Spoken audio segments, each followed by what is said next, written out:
আমার ভক্তিপূর্ণ প্রণাম জানিয়ে শুরু করছি আজকের একাদশীর বার্তা। বন্ধুরা, শুরু হতে যাচ্ছে বৈশাখ মাসের কৃষ্ণপক্ষের বরুথনী একাদশী।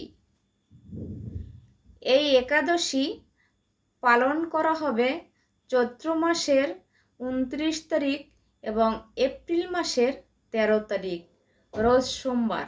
এবার আলোচনা করব বিশেষ কিছু মাহাত্ম্য কথা ও পালনের সময়সূচি।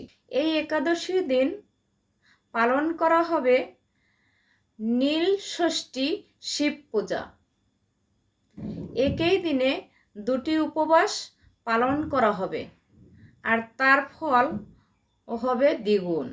ভবিষ্যৎ পুরাণ শাস্ত্র অনুসারে এই বরুথিনী একাদশী পালন করলে মানুষ ইহলোকে সুখ ও সৌভাগ্য এবং পরলোকে মোক্ষ ও মুক্তি লাভ করে।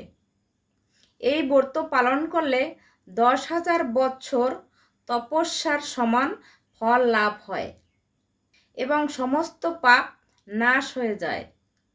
এই ব্রত পালন করলে সকল মনস্কামনা পূর্ণ হয়।